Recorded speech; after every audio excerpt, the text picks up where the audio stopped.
Hey, it's Corey from Bells Deep, here to walk you through my new single, Nutshell.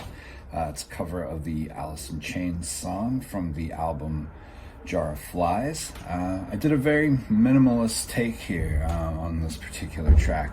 I didn't really want to go overboard with all the production and kept everything really simple. It started off as a guitar solo backing track for an Instagram video of all things, and I had just recorded some of the basic parts and played a little guitar solo over it. And then at a certain point, I was going back through some tracks and realized that I pretty much had the entire song, so I went ahead and just fleshed it out a little bit, and this is what we came up with. I'm going to walk you through just the basics right now. The first thing we've got, here's just a little sample of the track.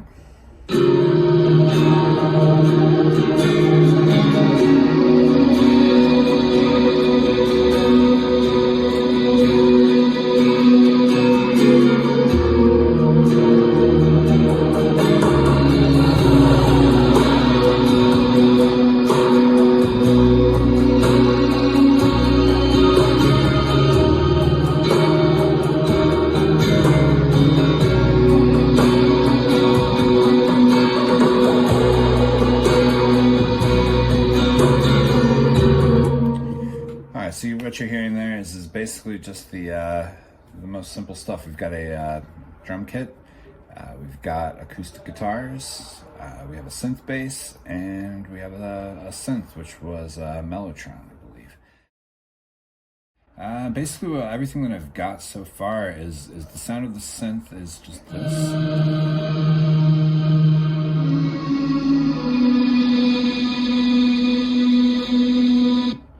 And then we also have the one sort of labeled Synth Dirt, which is basically just the same sound ran through a tape machine to give it a little saturation.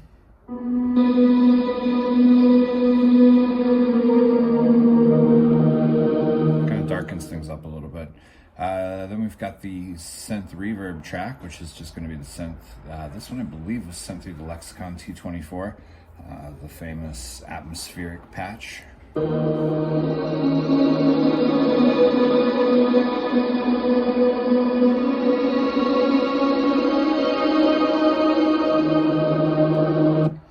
And that's basically like 10 seconds of reverb or something, so it's very extreme. But when you mix it all together, you end up with this sound.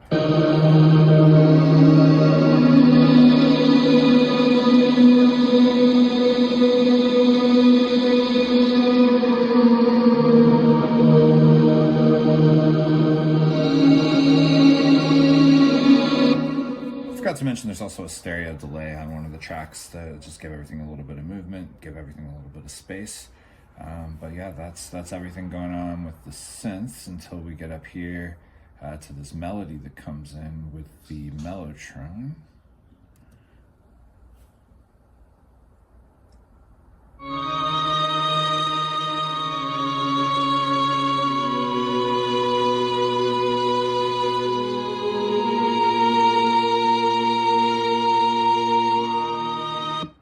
I used that part to replace the background vocals.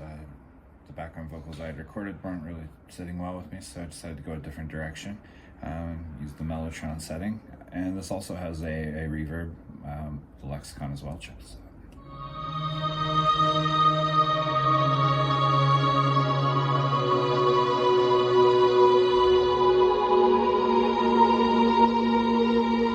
There you put them together.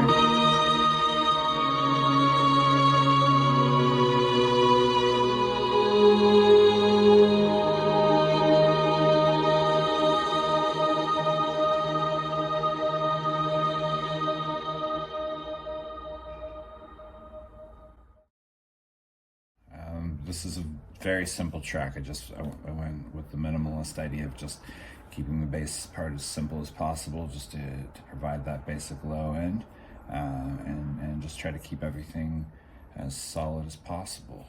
So here is the synth bass.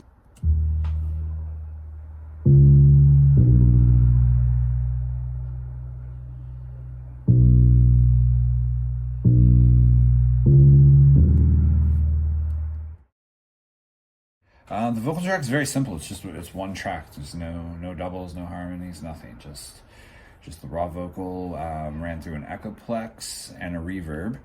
And I've got the echoplex and the reverb automated, so at the end of certain phrases, the volume is going to turn up, and you'll notice it here on the, if we come up here to the Vox.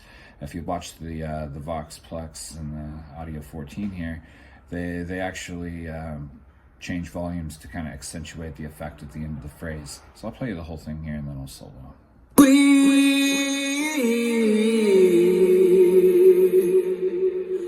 Chase Miss Pretty Lies. We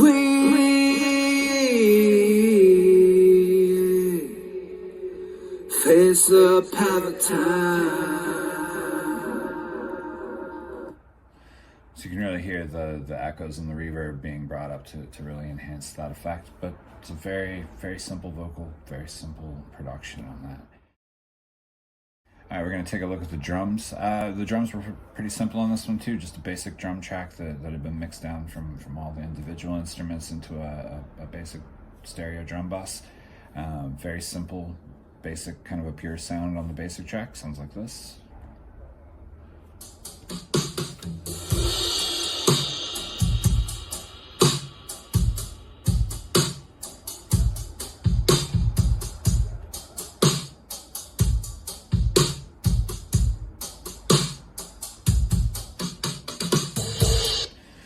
So a pretty simple sound. Got a lot of low end thump to it. The kick drum is very, very full and got a lot of sub to it, so it really fills out the bottom end.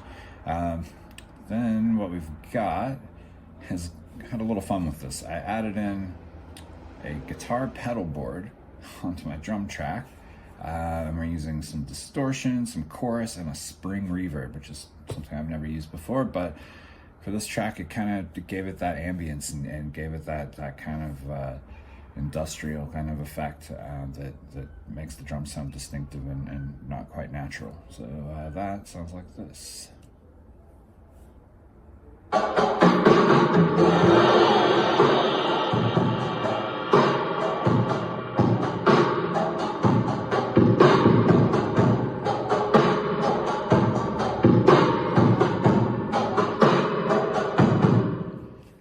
Very strange sounding drums. And if that wasn't strange enough, I decided to add an Echoplex, which is the old tape echo machine. I have a plug-in for that from Universal Audio that I used on this track to just give it some rhythmic bounce and kind of a little bit of strangeness. It's mixed in very lightly, but it kind of goes against the grain a little bit and makes it feel a little odd, but in the context of the entire mix, it's not so weird.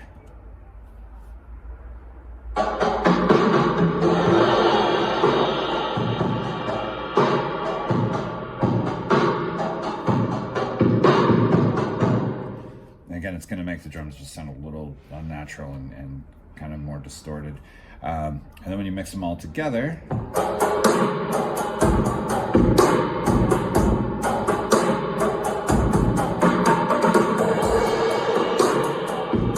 then the final thing, I have what was the Fairchild compressor set to really nuke the track. Just give everything a nice squash, and when you mix that in, you get the full drum sound.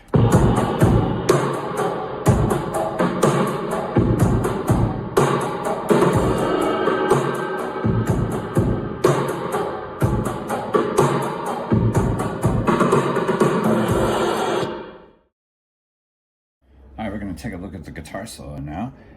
This one was part of the original solo that was on the original Instagram post. I didn't do anything with it. It kind of is a cross between the solo that's on the original, mixed in with the melody and some other little guitar stuff that I added to make it my own. Here is the solo by itself.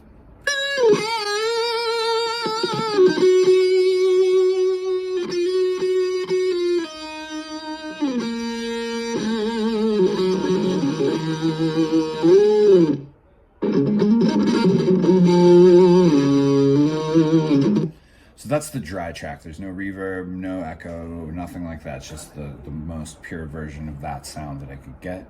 And then what I typically do is I put that same part onto a different channel and I add a stereo delay which I believe in this instance has a quarter note and an eighth note, panned left and right. So that's going to give it a little motion, give it a little bit of character too.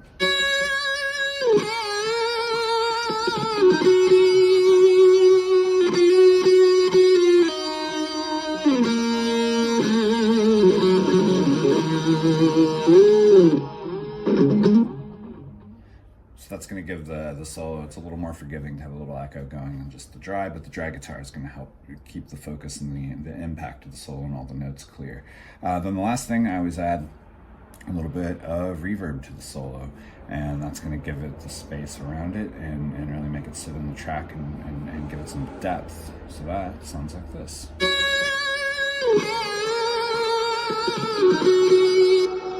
It's a pretty big reverb.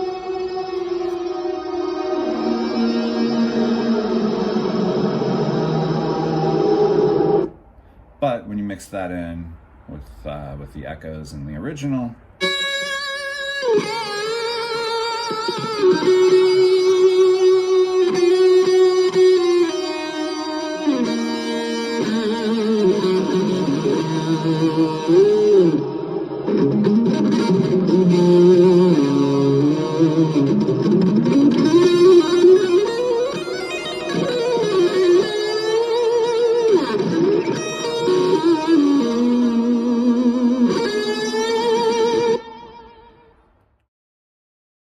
all right, we're going to take a look at the acoustic guitars right now.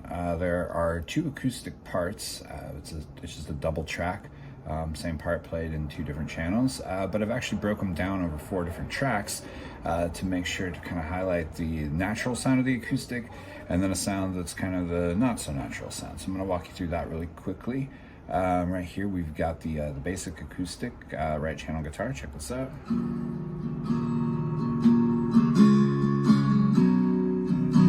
Then we'll bring in the left channel.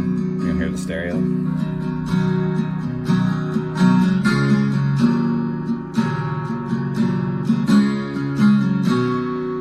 So that's a pretty basic thing in a lot of songs, just a double-tracked acoustic. But we wanted to make it a little more interesting, so what we added was a acoustic guitar through an amp track that gave it this sound.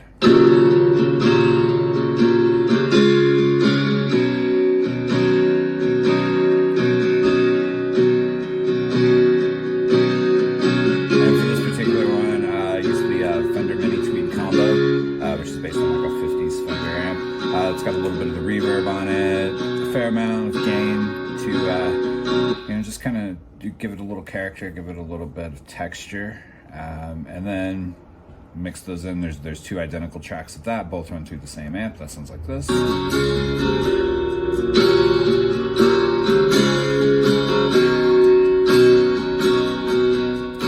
then when we bring in the other acoustics I started with, you'll hear the full sound.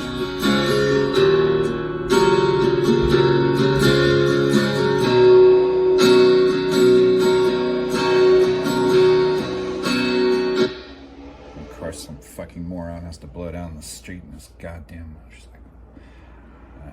Alright, so yeah, so then we've got the wet acoustic bus, which would be just the acoustic guitar reverb. We've got that here.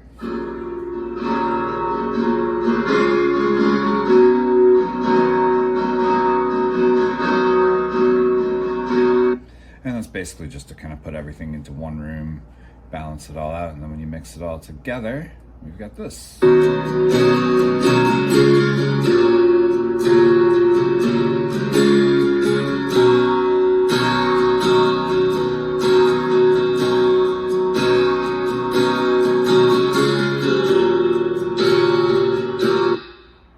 And thanks for hanging out with me and checking out my latest single, Nutshell by Alice in Chains. I hope you guys enjoyed this, and if you have any questions, please let me know. And hopefully we'll have more of these to come soon. Thanks so much.